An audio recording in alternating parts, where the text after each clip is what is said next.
Pulso Global y Radio Costa Rica no se hacen responsables por las opiniones emitidas en este programa.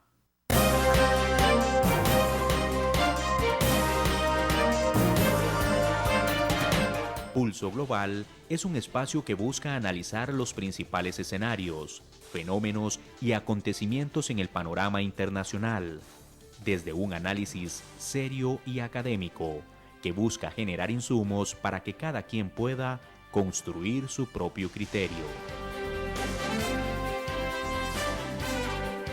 Porque comprender lo que pasa en el mundo y cómo incide en nuestro entorno es imperativo. Le invitamos a tomarle el pulso al acontecer internacional junto con nuestros analistas Gerald Solano y sus invitados.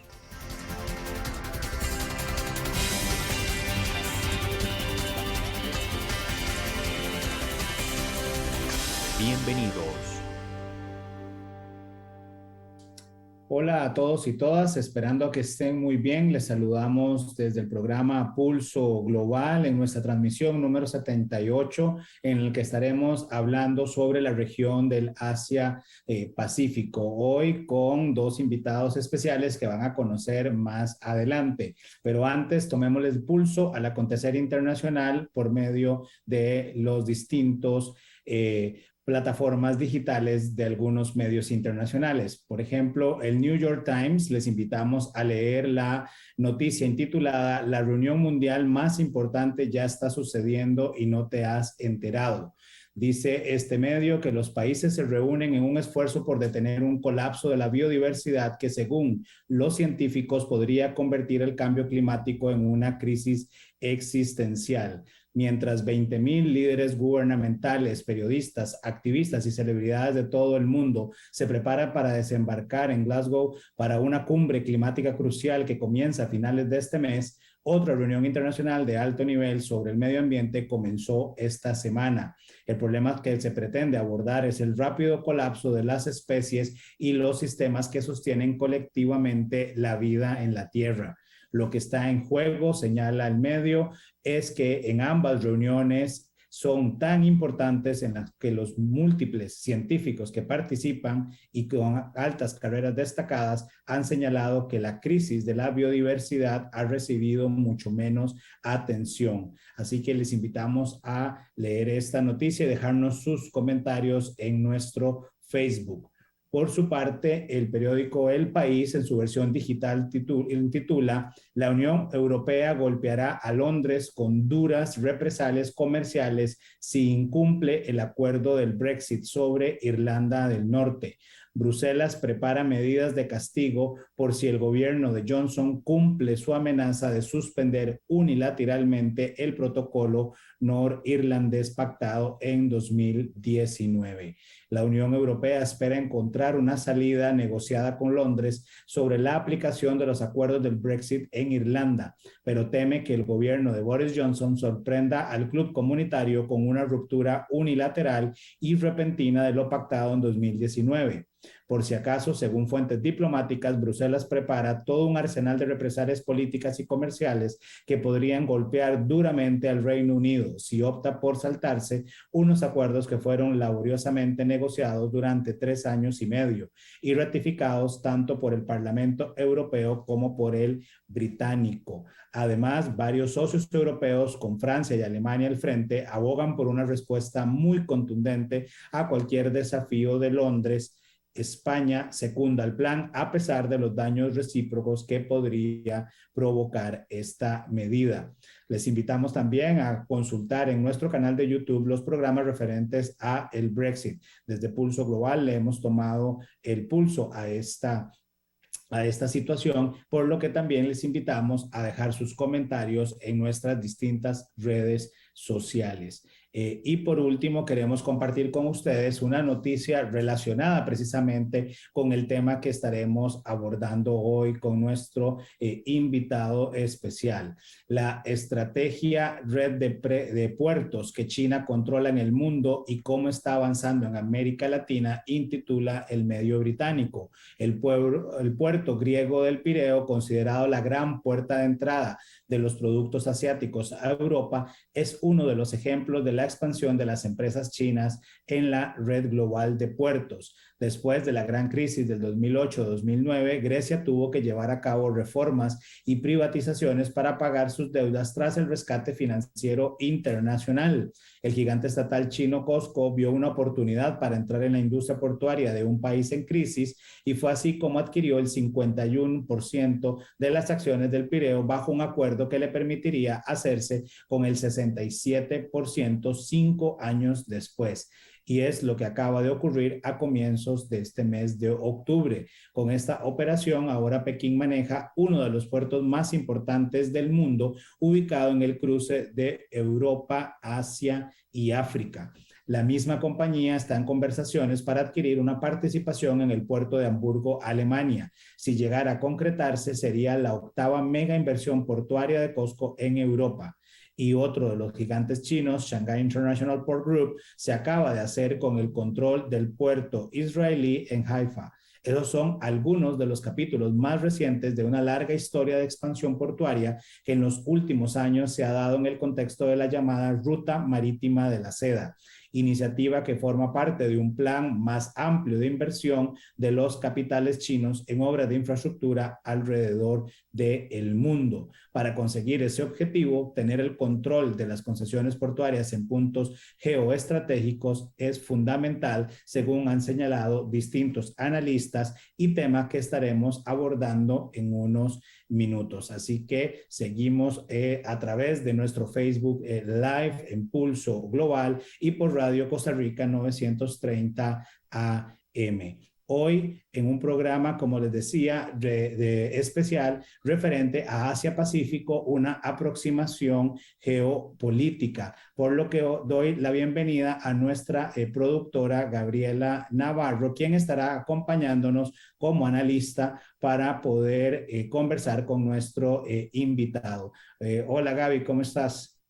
Hola Gerald, muchas gracias por darme la oportunidad por estar hoy por acá, del otro lado, no desde la cabina, sino acompañándoles el día de hoy. Muy emocionada, es uno de los temas que más me apasiona y más me gusta. Y también emocionada de compartir no solo con vos, sino también con el invitado del día de hoy. Así es, Gabriela, y es que hoy tenemos el agrado de contar con la participación de Andrei Calderón Enríquez, quien es presidente corporativo de IM Group, director de la práctica de comercio internacional de la firma Alta Batalla, jefe de la plataforma técnica de inteligencia comercial de Cresex y participante activo y asesor de distintos foros gremiales, tales como UCAEP, AmCham y CONAFAC. Con 17 años de experiencia en la asesoría, consultoría y desarrollo de proyectos en materia de comercio internacional, gestión aduanera, logística y geoestrategia comercial. Y creo que un apasionado de estos temas geopolíticos y particularmente con temas relacionados a la región asiática. Así que bienvenido, André, y gracias por acompañarnos en Pulso Global a través de Facebook Live y de Radio Costa Rica. Muchísimas gracias, Gerald, y muchísimas gracias, Gaby. Para mí va a ser un placer el poder departir con ustedes el día de hoy y pues un saludo cordial a todos los que nos están observando y escuchando a través de las redes. Así que ojalá que sea una plática enriquecedora. Así es, estoy seguro que lo será, André y Gaby, porque sé que a los dos les encanta hablar de este tema de Asia-Pacífico. Y bueno, empecemos en materia. Tanto la idea de Pulso Global es una conversación, ¿verdad?, entre colegas que nos interesan los temas con fines de brindarle a nuestras distintas audiencias insumos para que puedan comprender lo que acontece a nivel internacional. Y es que André y Gaby, en los últimos años hemos visto cómo la región Asia-Pacífico ha comenzado a tener mayor protagonismo en el plano global, acaparando cada vez más las noticias internacionales, así que iniciemos precisamente con esa contextualización. ¿Por qué ha cobrado la región de Asia-Pacífico tanta importancia? Bien, si me permiten, creo yo que podríamos abordar esto desde una fecha en específico. Yo creo que el fortalecimiento de Asia-Pacífico como tal comienza a darse a partir del año 2014 para acá. ¿Y por qué desde el año 2014? Porque de hecho calza perfectamente también con el tiempo en que el sistema multilateral de comercio sufre un debilitamiento sistémico, que de hecho acompaña ese debilitamiento al sistema multilateral de comercio hasta el día de hoy, al grado que de hecho en la reunión multilateral de la OMC para ese año hubo un llamamiento por parte de los países parte para que la organización comenzara nuevamente a retomar y a engrasar mejor los engranajes del sistema para procurar que el libre comercio fuera más allá de los pactos ya preestablecidos. Acordémonos que desde la ronda de Doha, la OMC ha estado casi que varada o paralizada por el gran tema de las subvenciones de los países desarrollados. Entonces, este tema ha evitado que pueda continuar algún otro elemento de trascendencia en la agenda internacional en discusión dentro del seno de la OMC. Esto produjo que los países tuvieran que replegarse y comenzar a identificar dentro de esquemas de acuerdos comerciales regionales, de regionalismos concretos, alternativas que fueran a ser sustitutas tal vez de ese, digamos, de ese avance hacia la recta de liberalización comercial que ya pues obviamente teníamos y que era necesaria continuar. Entonces comienzan a darse esquemas de integración, pero con un enfoque novedoso. ¿Cuál era este enfoque? Que ya estos nuevos acuerdos a partir del año 2014 hasta la fecha ya no iban a estar con un centro euroatlántico, de cuenca atlántica, sino más bien de cuenca pacífica.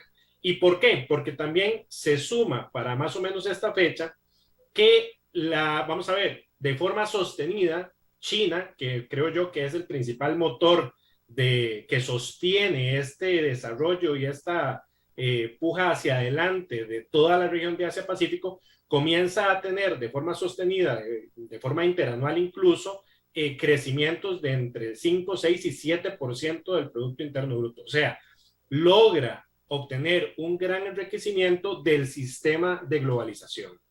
Acordémonos que Xi Jinping dicta e indica que el socialismo de China hoy es un socialismo con características chinas. O sea, es un socialismo que comienza a distenderse del comunismo pasado, muy sectario, hacia un socialismo dispuesto a abrirse al mundo, a entender al mundo y obviamente enriquecerse de esta heterogeneidad que da el sistema de libre comercio. De hecho, creo yo que después de que China se integra a la Organización Mundial de Comercio en el año 2001, aprende también el sistema, ojo, creo yo que hasta incluso lo entiende mejor que los propios occidentales, que logra subirse sobre esta maquinaria y tener el gran aparato comercial de puja que tenemos hasta el día de hoy.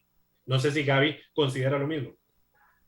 Así es, André. De hecho, me llama mucho la atención cuando uno empieza a estudiar este proceso de ingreso de China a la OMC, el montón de condicionamientos, el montón de países en contra, siendo Estados Unidos y los países europeos, los países que indicaban que China no tenía una economía de mercado, que no iba a poder cumplir las reglas, todo el tema de las distorsiones, las subvenciones, las ayudas y demás que daba el gobierno chino en ese momento, teníamos ahí ese proceso de decir, ok, China tiene la voluntad verdadera de ponerse a jugar con los grandes. Recordemos que en este momento China acceder a la OMC en el 2001, estamos cumpliendo 20 años de que ya China forma parte del sistema multilateral de comercio, y que en ese momento China no era alguien en el comercio mundial, pero que estaba en camino a convertirse y que muchas veces se pasaba por alto porque creo que hemos pecado sistemáticamente de ignorar a la región asiática, y cuando empezamos a ver cómo se ha llegado a desenvolver al día de hoy y empezar a ver estos indicadores, empezar a ver estos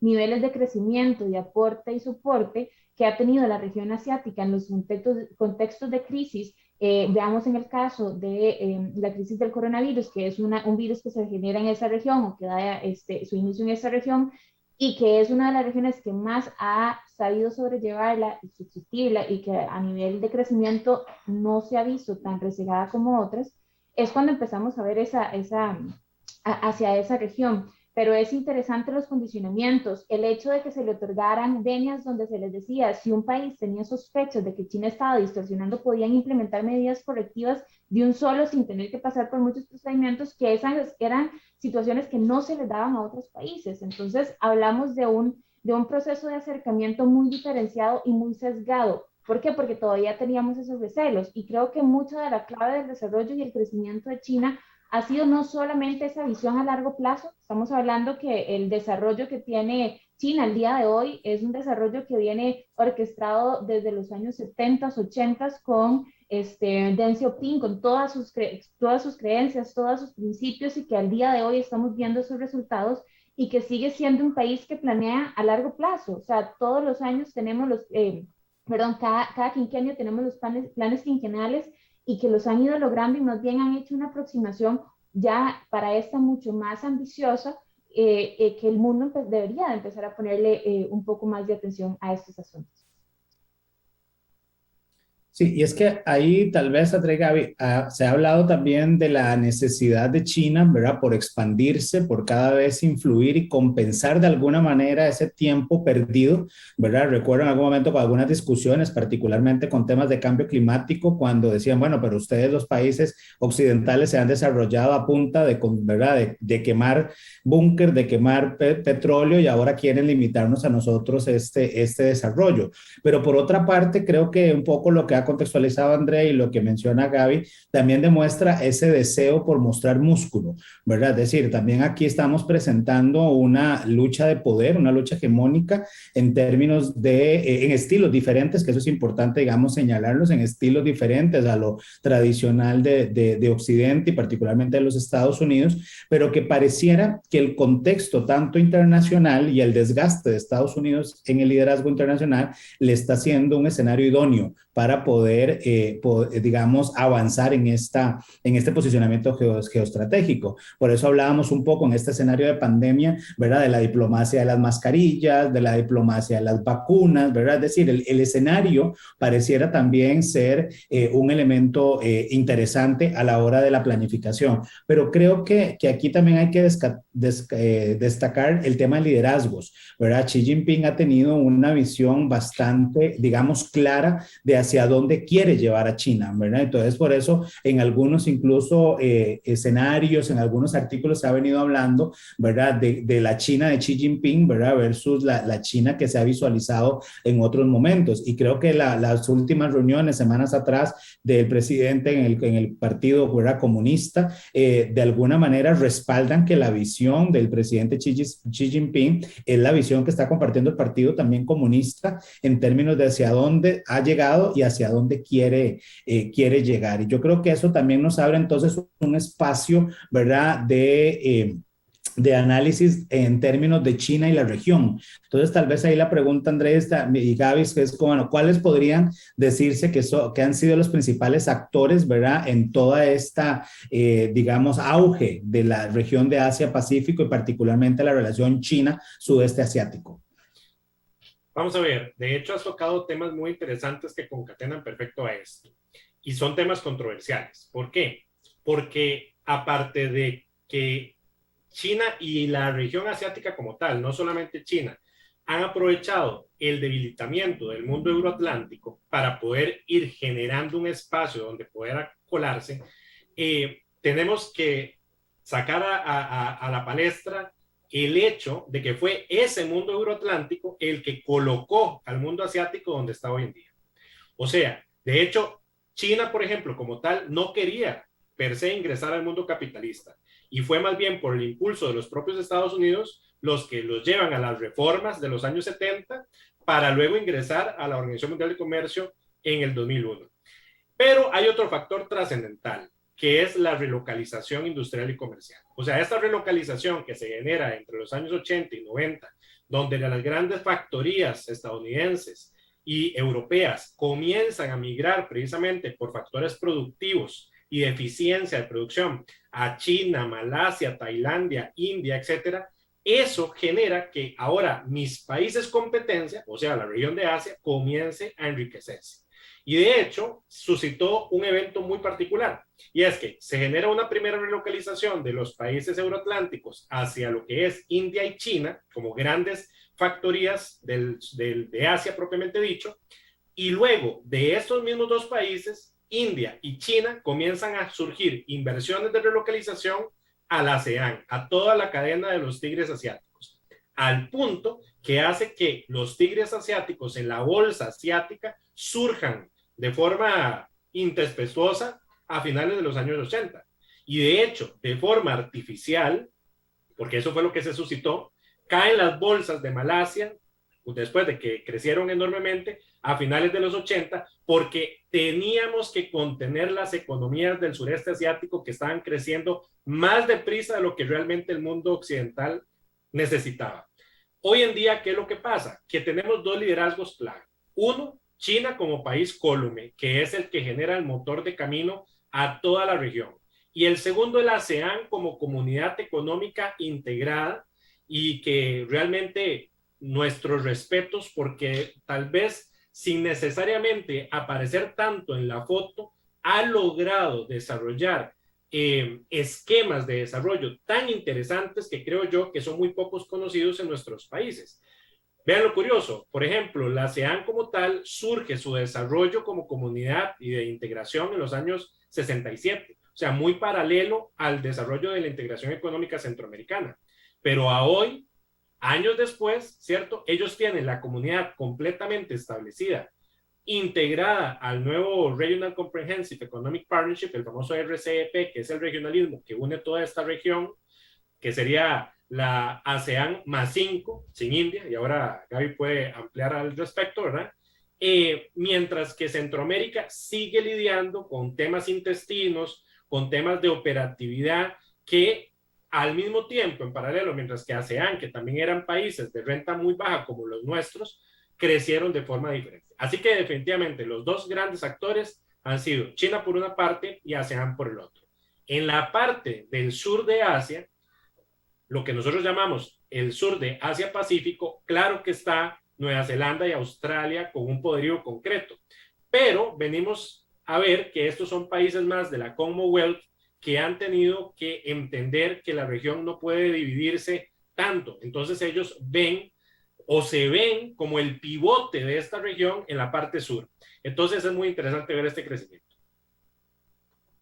De hecho, Andrei, ahí acotando un poco el punto que mencionabas con el tema de ASEAN, ASEAN tiene su eslogan, el The ASEAN Way, esa forma de hacer las cosas y que haces el paralelismo con la integración centroamericana llama mucho la atención porque empiezan en momentos distintos, pero empiezan con visiones muy diferentes. Centroamérica empieza con una visión mucho más económica y no tanto social, que es la contraparte del tema de ASEAN. ASEAN empieza con una visión mucho más social, donde encuentran en estos temas sociales, las problemáticas, el tema de conflictos bélicos, el tema de los desastres naturales, ese punto de cohesión, de inicio de desarrollo, de la integración, y que lo económico se fue dando más bien como de una forma mucho más natural, y ese impacto. Y la relación que mencionabas con China, súper importante justamente porque después de que pasa todo el tema de la crisis financiera en la región del sudeste asiático,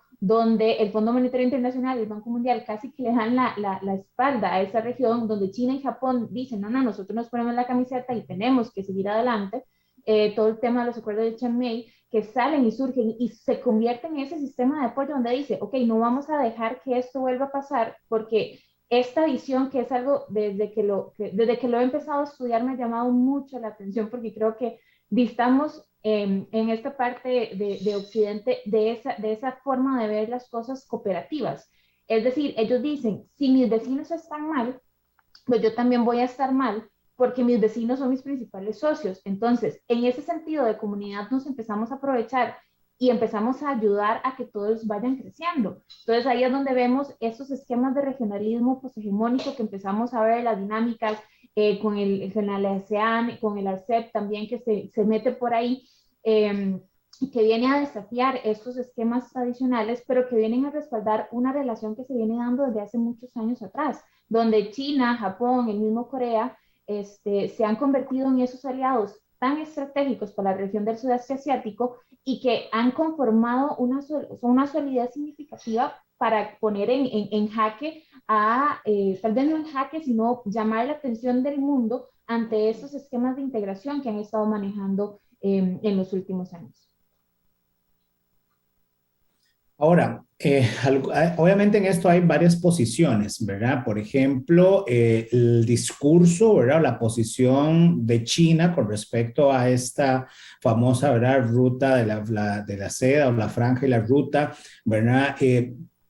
Se ha señalado o se ha dicho, digamos, en el discurso chino que es una estrategia, ¿verdad? En términos de poder ir consolidando cada vez más su crecimiento económico. Por ejemplo, esta inversión que hablábamos en la noticia de la BBC referente a la compra de acciones de los principales puertos en el mundo. Bueno, ellos señalan es fundamental consolidar la estrategia portuaria de empresas chinas como una forma de tener mayor control y de mejorar la eficiencia de los negocios chinos en términos de, digamos, o de negocios marítimos globales, ¿verdad? De chinos, y que al final lo que busca es generar una mayor participación, ¿verdad? En distintos proyectos de desarrollo, ¿verdad? Porque es un poco el discurso chino, ¿verdad? Yo invierto, pero también hay un desarrollo en las áreas conexas, creación de zonas económicas exclusivas, etcétera, que es un poco, digamos, la estrategia, pero por su parte Estados Unidos, ¿verdad? Y algunos analistas norteamericanos dicen que el objetivo más bien es crear un ciclo autosustentable entre el comercio, el poder militar y la influencia diplomática, ¿verdad? Entonces quisiera más bien escuchar las percepciones de ustedes a estas afirmaciones norteamericanas. Claro que sí. Vamos a ver, aquí hay un punto sumamente interesante. Vos decías que era una disyuntiva de visiones en relación a poder hegemónico. Y es que creo yo que el concepto de el hegemón es un concepto muy occidental. China como tal se ve de forma milenaria como the Middle Kingdom, o sea, el reino del medio, están entre el cielo y el inframundo. Y ellos realmente, con esa visión a larguísimo plazo, como decía Gaby, realmente a ellos no les interesa el que en un periodo de 4 años se haga un proyecto concreto, porque ellos saben que en 25 años va a haber un compatriota que va a poder seguir la estafeta, porque ellos lo que quieren es permanecer durante otros 5,000 años más. Esa visión no la tiene el occidental. Entonces, la visión de dominar el mundo solamente yo como un único reino, China no lo posee per se. De hecho, otros analistas geopolíticos comparten este concepto. Ellos lo que dicen es que realmente China lo que quiere es tener controlada su zona de influencia. Y su zona de influencia pues está marcada obviamente en lo que es Eurasia y Asia-Pacífico, con una extensión vital. Y la extensión vital es África. ¿Por qué la extensión vital es África? Porque la siguiente porción de terreno que tienen las características adecuadas para suplirles de materia prima por muchísimo tiempo, ya que tenemos claro que China, con 1.400 millones de habitantes, requiere vestirlos, alimentarlos, tiene que crear infraestructura, etcétera, etcétera, y esto por mucho tiempo. Ese es un punto número 1. El punto número 2 es que en parte tiene razón Estados Unidos con su visión expansionista, solamente que también tenemos una diversidad de filosofías de expansión, mientras que el euroatlantismo es neomonroísta, o sea, de una expansión más dura, por decirlo así, con un hard power. Tenemos el asiático, no solamente el chino, que tiene más un concepto más taoísta, o sea, un más soft power, donde ellos dicen, sí, yo entiendo que, por ejemplo, un regionalismo comercial es la nueva forma de expandirse. Yo ya no tengo a través de batallas que poner una bandera y decir este territorio es chino, sino que muy probablemente los integro en áreas de influencia a través de bloques políticos o bloques económicos. Y ellos lo tienen muy claro. Pero también tienen claro otra situación. Ellos tienen claro que debido a este crecimiento exponencial, no solamente de China, sino de países como la ASEAN, obviamente, especialmente Estados Unidos y Reino Unido, ven que su influencia en la misma zona histórica ha decaído. Y como ha decaído su influencia, requiere a fuerza tratar de expandirse. Y para poder tratar de expandirse, primero tiene que contener a China y tiene que contener al mundo asiático. Entonces viene China y dice, ah, no, a mí muy probablemente lo que me van a hacer es un juego como en la época de las cruzadas. Me van a bloquear las zonas de influencia y las rutas comerciales. Y de hecho, si uno ve los mapas de conflictos que están en este momento generando casi que un cinturón de contención a Rusia y a China, hacen eso, una contención geopolítica. Y por otra parte, tenemos una serie de bases militares de la OTAN por todo el repliego de la península coreana y del mar de Japón, que lo que están haciendo es conteniendo en la zona central de tráfico marítimo del mar de China, precisamente a la expansión de China. Entonces dice China, yo no me voy a quedar a que me pase como el Imperio Bizantino y que me bloqueen las rutas comerciales. Yo me voy a emancipar logísticamente y voy a crear mis propias rutas comerciales. Tengo el poder, tengo el dinero, tengo los materiales y tengo los chinos. Entonces, en otras palabras, tengo la cantidad de recursos humano y de material de interés para poder construir esta infraestructura, y por eso es que se da este proyecto faraónico. Yo ahí me uno un poco en el concepto, y creo que muchas veces uno empieza a entender el por qué Estados Unidos tiene estas visiones de esta aproximación de lo que es la Franja y la Ruta o el Belt and Road Initiative que maneja la China. Pero también me pongo a pensar en que nosotros pensamos que lo malo va a pasar, que va a ser una visión más de invasión, no tanto de inversión sin, sin efectos colaterales, por así decirlo, pero sí hay, o sea, a ver, sí hay implícitos el tema de la extracción, la inversión que está haciendo en la región de África, China, con el tema de la explotación minera y demás, claramente aprovechando los recursos naturales que tiene esta zona y demás, que sacan su provecho, pero también que generan inversión, generan infraestructura y generan y van dotando de riquezas también a los países. Creo que el punto que muchas veces sopesamos o empezamos a caer en esa visión de decir es que Estados Unidos lo hubiera hecho de esa forma. Y empezamos a comparar que Estados Unidos y China se van a comportar de la misma forma, sin tener, sin perder, a ver, perdiendo de vista lo que mencionaba Andrei con el taoísmo, esa visión colectiva que tienen los chinos y muchos de los asiáticos de influencia taoísta y confuciana, que está en su forma de ser. Creo que ese aporte cooperativo, esa versión de decir, ok, creo que en el colectivo es donde tenemos el verdadero aprovechamiento, es lo que ha hecho un poco esta iniciativa, pero claro, que es una avanzada bastante contundente, si lo queremos decir, en un reto. Creo que tal vez China no estaba apuntando a eso, pero que en contexto se ha implementado, y creo que nosotros tal vez empezamos a hacer esos paralelismos de hegemonias. Creo que China no quiere ser un país hegemónico, simple y sencillamente quiere empezar a ser alguien en el mundo y empezar a dar esos aportes,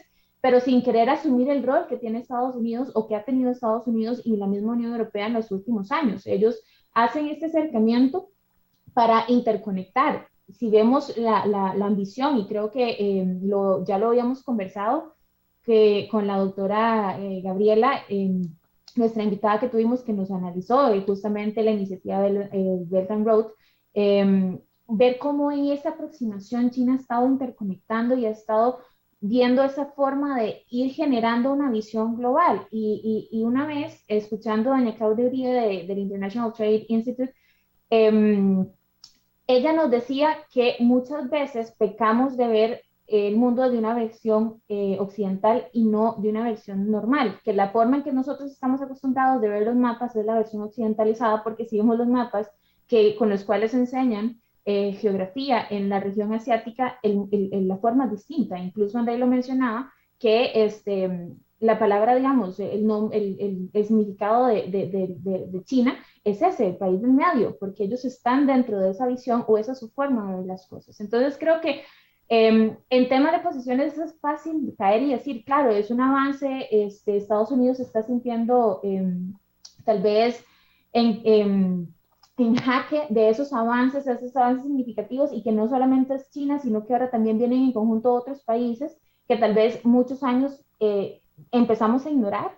Y no solamente Estados Unidos, sino el mundo entero, el sistema internacional en general, empezó a dejar de esos países de lado, y que en ese surgimiento es cuando nos vemos y nos damos cuenta que ahí hay algo que hay que ponerle mucha atención. Veamos un poco la avanzada, y creo que me salgo un poco del guión, pero es algo importante analizar a nivel geopolítico, y lo mencionaba Gerald con Vicky en programas anteriores, que fue la firma del Acuerdo Indo-Pacífico, cómo Estados Unidos empieza a llegar a decir, ok, espérense un momento, yo también estoy presente en la región.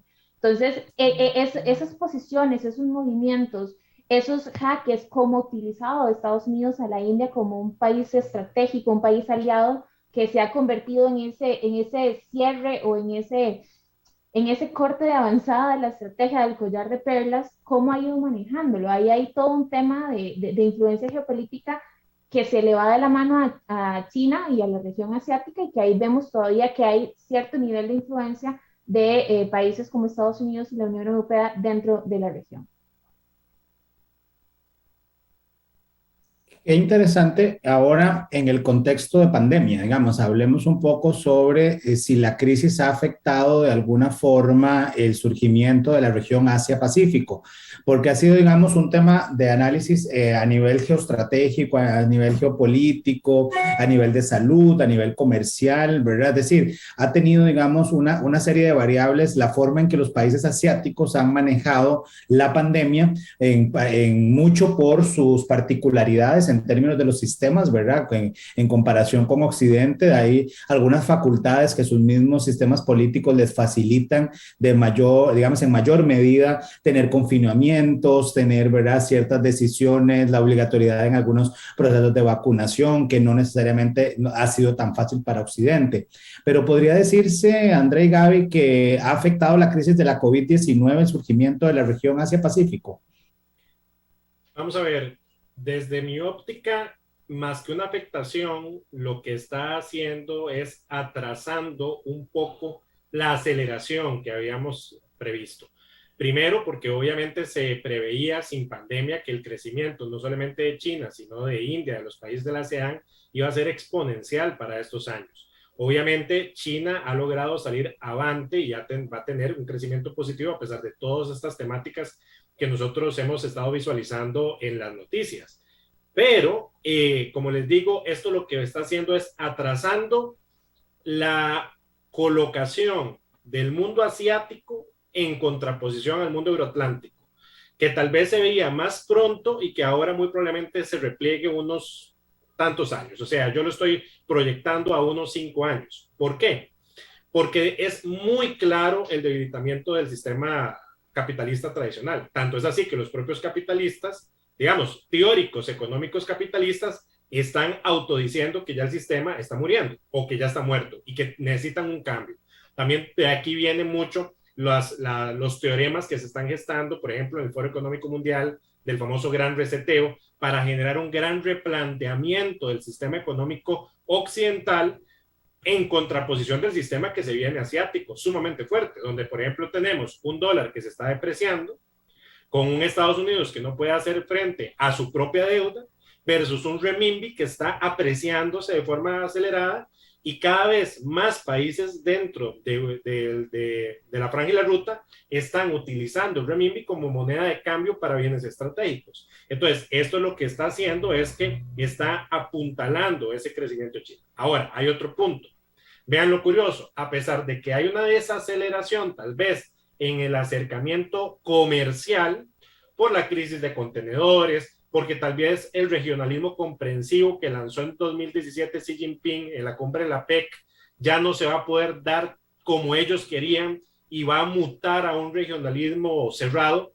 Ok, digamos que si lo vemos desde esa óptica hay una desaceleración, pero por otro lado tenemos una aceleración, una catalización de lo que es el crecimiento de Asia-Pacífico como estandarte en el mundo de la digitalización, virtualización y de la nueva cuarta revolución industrial, y que por ende, más bien, el tema pandémico los está apoyando, o sea, los está ayudando a ellos dejar de lado a las otras economías rezagadas y ellos están tomando ventaja de esto. Es más, lo más claro de esto que les estoy diciendo fue en el momento en que estalla la pandemia y que China, Singapur, Corea del Sur comenzaron a utilizar códigos QR para monitoreo de su población, drones para hacer reconocimiento de temperaturas y reconocimiento faciales, sustitución de medios de pago en medios de transporte público, cosa que nosotros hasta ahorita estamos explorando. Vean que hasta ahorita estamos hablando del famoso código QR para el tema de vacunación,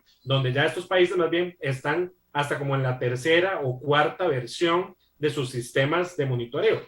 Entonces, a pesar de que hay una desaceleración del avance de Asia-Pacífico en lo comercial y económico, tal vez generado de forma artificial por una contención de Estados Unidos, podríamos hablarlo, hay una aceleración en el famoso plan de China 2025 o de las rutas críticas de virtualización de Corea del Sur, de Singapur y del propio Japón.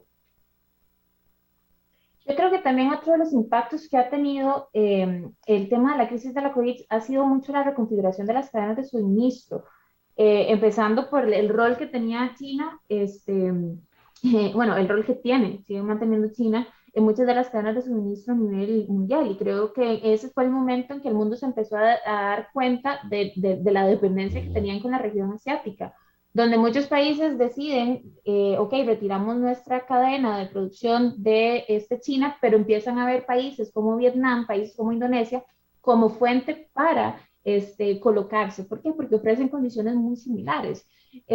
Como decía André, el crecimiento económico, pues evidentemente se ha visto desacelerado, ha aunado otras crisis, el tema de las paralizaciones de los contenedores a nivel mundial, el hecho de que hay mucho stock en muchas de las empresas y que no se están pudiendo movilizar, los retrasos que están teniendo, pues es escalonado. Sin embargo, creo que la crisis ha sido, a ver, en la región asiática hay crisis, sigue habiendo crisis, tenemos países que siguen con focos importantes de contagios ahorita, que todavía están viendo el tema de las olas, como nosotros nos decían a nosotros que estamos saliendo de esta ola, pero que han logrado manejarse, y un país como China, que a pesar del 2020, de haber sido como fue, logró ser uno de los pocos países que tuvo crecimiento positivo según indicadores del Banco Mundial. Entonces, creo que ya para mí uno de los principales efectos de la pandemia del COVID es que llamó verdaderamente la atención al mundo de la importancia que tenía la región Asia-Pacífico en la configuración del comercio internacional, no solo por un tema del poderío de China, sino de que muchas de las cosas en el mundo se estaban produciendo en esa región y que esas vulnerabilidades, hay autores que mencionan esos procesos de relocación de producción hacia Norteamérica, hacia Sudamérica e incluso hacia el mismo Centroamérica, pero que pues son de los elementos que tenemos que empezar a ver cómo se van a estar gestando y cómo se van a estar desarrollando y cómo nosotros, países latinoamericanos, podríamos empezar a sumergirnos en estas aguas y aprovechar estas oportunidades. Sí, y que dicho que tocas ese tema de Latinoamérica, porque era la pregunta que tenía, digamos, a continuación, ¿verdad? En medio de este auge de la región Asia-Pacífico, y han hablado un poco, y mencionaba Andrei, esa visión de dejar de ver el Euroatlántico, ¿verdad? Y volver a ver lo Pacífico, ¿dónde queda Latinoamérica en todo esto? Ok, vamos a ver. Latinoamérica tiene una jaula geopolítica muy concreta. Y es que Estados Unidos sigue teniendo una influencia enorme sobre toda la región. Y sobre todo en ciertos países del sur-sur hay una influencia europea bien marcada. Pero a pesar de eso, podríamos decir que casi que el 70% de nuestra región tiene una influencia directa de Estados Unidos, y la jaula geopolítica pesa. La realidad es que ante las situaciones de crisis en las cuales nosotros hemos experimentado o estamos insertos, llámese el tema de pandemia, ahora la crisis de contenedores, la crisis de la falta de microprocesadores, ahora la crisis del recambio energético que estamos viendo en Alemania, en China, o sea, es muy interesante. Al final, la gran conclusión es que un país no puede depositar todos sus intereses con un único o dos únicos socios comerciales, sino que tiene que tener una diversificación para tener varios mapanes, ¿verdad? O sea, varios planes estratégicos alternos para poder accionar. Y la región realmente está muy volcada de forma tradicional a ciertos socios comerciales y políticos. En este momento de crisis existiría una posibilidad para que Latinoamérica se diversifique y pueda volcarse hacia Asia-Pacífico. Vamos a ver, Asia-Pacífico porque es la región de crecimiento, pero si fueran otras las características o las condiciones, podríamos estar hablando de Medio Oriente o podríamos estar hablando propiamente de Eurasia del Norte o lo que fuere. Pero en este momento podría ser un momento propicio para identificar para temas de inversiones, de préstamos blandos a largo plazo, de infraestructura, etcétera, etcétera, a la región de Asia-Pacífico como aliado. Lo que pasa es que nuevamente, como les comento, esta jaula geopolítica pesa. Entonces no se puede hacer de forma imprevista. ¿Dónde queda América Latina? En medio de una gran batalla. En la gran batalla que posee, tal vez no declarada, la región de Asia-Pacífico para poder penetrar a Latinoamérica, para que Latinoamérica sea suplidor de materias primas de alto interés como el litio, petróleo, gas, cobre, etcétera, etcétera, pero también como fuentes de colocación de inversión de las grandes empresas coreanas o de Singapur en materia de servicios o en las tradicionales que conocemos de China. Lo que pasa es que Estados Unidos, y así lo tenemos que decir con claridad, no va a permitir que se le quiten el pastel tan fácil. Entonces, a través de una competencia, pues va a tratar de influir a través de su diplomacia para que los países hagan un replanteamiento y se queden dentro del marco tradicional de financiamiento y de embate diplomático. Y es lo que nosotros estamos viviendo. Tanto es así que, por ejemplo, han habido proyectos sumamente interesantes, no solamente de China, de India, de Japón, para penetrar, por ejemplo, a Argentina, Bolivia, colocación incluso de plantas termonucleares para producción de energía, que todos estos proyectos han sido paralizados. O, por ejemplo, el proyecto del Tratado de Libre Comercio con Panamá, entre China y Panamá, en la infraestructura del desarrollo del ferrocarril de carga a través de la iniciativa de la Franja de la Ruta en Panamá, todo está bloqueado, todo está frenado. ¿Por qué? Porque al final, pues obviamente Estados Unidos y la Unión Europea no quieren deshacerse de su área de influencia, de su patio trasero, y como por ejemplo en algún momento Zbigniew Brzezinski le dijo a México que jamás iba a aceptar a un Japón en la frontera, básicamente indicando de que no iba a permitir que México se desarrollara como una potencia tecnológica, pues de igual forma creo yo que la administración Biden no va a hacer lo mismo con respecto a este acercamiento entre China y América Latina.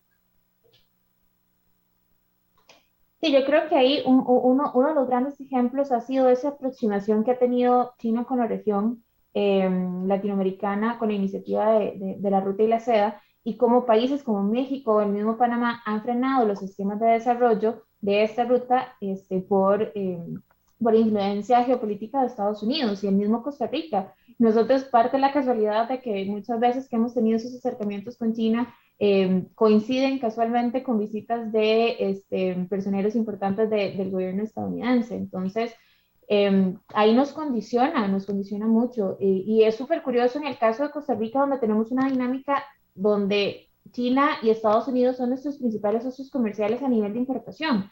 De exportación, la región asiática todavía no ha empezado a tomar ese rol importante. Todavía tenemos una gran porción con Estados Unidos, Europa y el mismo Centroamérica, pero a nivel de importación, China, desde los últimos 6, 7 años, ha ido aumentando su participación significativa en las importaciones costarricenses. Incluso, si nosotros quitamos la variable petróleo, en el caso de las importaciones de Estados Unidos, China excede significativamente las importaciones del país. Y creo que es una dinámica que todo el mundo lo ha ido viendo y esa influencia ha sido o ha llamado mucho la atención.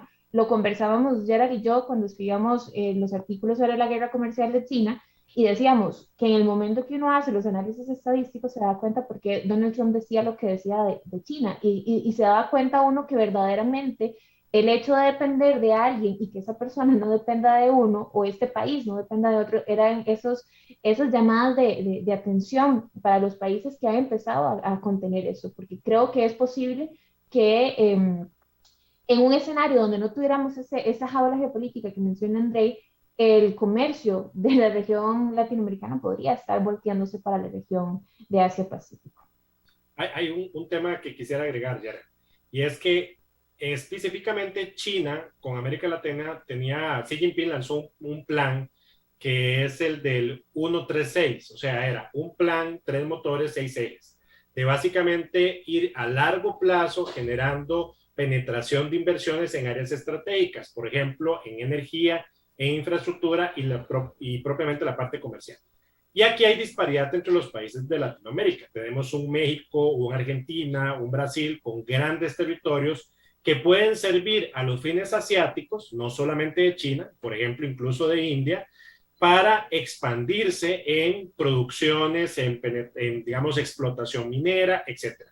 Pero, por ejemplo, un país como el nuestro no es el objetivo concreto en materia de recursos naturales, sino que probablemente van a estar más interesados en un eje más de infraestructura y de energía.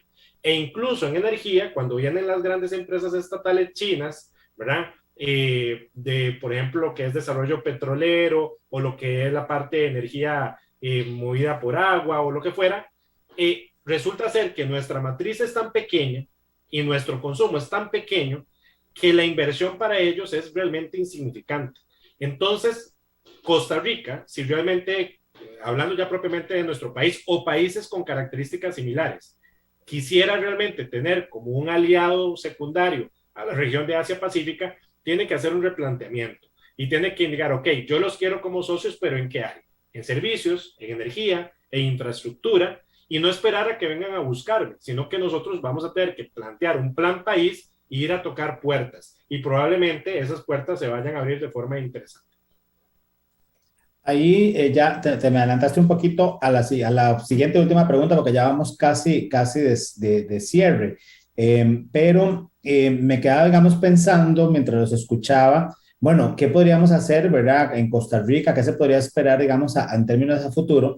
Pero pensaba particularmente con el concepto que usaba Andrés de jaula, ¿verdad? Y decía, bueno, Costa Rica está teniendo relaciones diplomáticas y comerciales con dos, digamos, de las principales potencias en este momento, ¿verdad? A nivel económico, Estados Unidos y China, pero pareciera que no hemos tenido como tanta claridad, ¿verdad? En los últimos años en términos de política exterior, de cuál es nuestra estrategia hacia Asia, ¿verdad? Sabemos que hemos, ¿verdad? Hecho acercamientos con Indonesia, con Singapur, ¿verdad? Obviamente la relación que ya es de años con Japón, con Corea, etcétera, y con China a partir del 2007, pero que en términos estratégicos no pareciera que tenemos claridad o del potencial que tiene la región, ¿verdad? Para, digamos, para el país en términos de insertarnos en esas cadenas globales, ¿verdad? De suministros o de valor, o si verlo en términos más de cooperación en otras áreas, más políticas, ¿verdad? Cómo jugar con Estados Unidos en términos de la cooperación histórica en materia de seguridad, ¿verdad? Y como decía Gaby, nos visita, digamos, prácticamente nos visita China y a los días nos visita entonces Mike Pompeo y señala de que qué está pasando. Volvemos a tener alguna declaración sobre acercamientos con China en alguna materia, inversiones, infraestructura, y entonces nos visita Blinken y también hace de alguna forma mención a esto. Entonces, tal vez en los pocos minutos que nos van quedando, André y Gaby, ¿cómo Costa Rica lidiar, ¿verdad? En un próximo gobierno en términos de política exterior con estas dos potencias en términos de afianzar, ¿verdad? La posición de Costa Rica estratégica en la región y, por supuesto, de importancia también geopolítica para estos dos países. Vamos a ver, yo creo que lo primero es tratar de ir primero cambiando y girando los estereotipos que se tienen hacia China, porque en nuestro país hay muchísimo estereotipo negativo vinculado a este país en concreto. Segundo, ir diluyendo la presión hacia China, ampliando la relación del país, no solo con China, sino con la región. Mientras que yo pueda diversificar más y ya no solamente hablar de China y China y China, sino hablar, por ejemplo, de Indonesia, de Malasia, de Australia, de Singapur, pues así podría verse ya no que sea meramente un tema de penetración específica de un actor en específico y tal vez Estados Unidos, de forma más dilatada, más distendida, pueda permitir este acercamiento. ¿Por qué? Porque hay que hacerlo suave y pausado. La parte estratégica nuestra es replantear el esquema de atracción de inversiones. ¿Por qué? Porque ya es claro, y Gaby lo dijo, tenemos todavía, o más bien estamos muy aletargados en la penetración de mercado de nosotros hacia esos mercados. Entonces podría ser interesante más bien la atracción de esos mercados hacia acá, sobre todo para generación de empleo y colocación de tema de tecnología de punta para ayudarnos a entrar en conjunto a esta cuarta revolución industrial. Pero en el esquema que poseemos actualmente no es atractivo para estos países. Entonces ha faltado eso. El mismo CINDE ha quedado corto con este acercamiento, porque al final cuando tratan de generar sus planes de atracción de inversiones, siguen pensándolos con una orientación occidentalista. Pensemos que el régimen de zonas francas es nuestro motor de desarrollo de los últimos 35 años, pero está muy centrado en cómo hacer negocios yo con un estadounidense, con un canadiense, con un francés, con un inglés. Y el negocio se cierra tal vez en una tarde. En cambio, con un asiático, nosotros sabemos que esto es más pausado y tras de eso, si nosotros ponemos en contraposición una zona económica especial en China, donde incluso viene el gobierno chino y hasta incluso le construye la infraestructura al empresario, pues obviamente nuestro régimen con nuestros beneficios actuales queda muy por debajo de lo que ya ellos están acostumbrados. Entonces hay que tratar de hacer ese gran viraje. No sé si Gaby comparte la misma idea.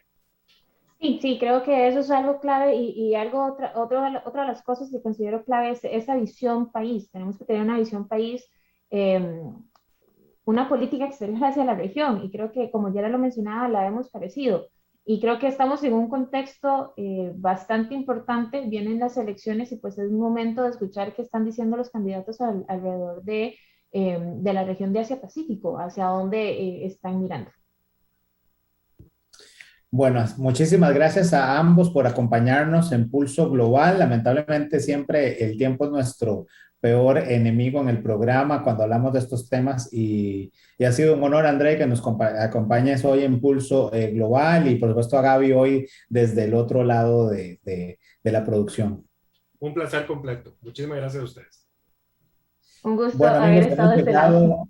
De otro lado, exacto, Gaby. Hoy hemos llegado así al final de nuestro programa Pulso Global. Esperamos lo hayan disfrutado y agradecemos a nuestros patrocinadores Sinred Consulting y Gráfica Creativa por su apoyo para que este espacio sea una realidad. También agradecemos a nuestra productora ejecutiva y analista hoy, Gabriela Navarro, a Andy Torres en Controles y a todo el equipo técnico. Les invitamos a que nos acompañen la próxima semana en un programa especial dedicado a Centroamérica Bicentenaria en el que abordaremos los retos y desafíos para las pymes con un invitado especial. Así que tengan todos muy buenas noches. Nos vemos la próxima semana.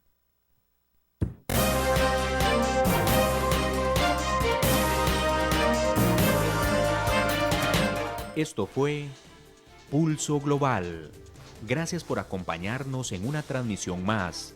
Le invitamos a sintonizarnos por Facebook Live y Radio Costa Rica 930 AM para llevar juntos el pulso al acontecer internacional.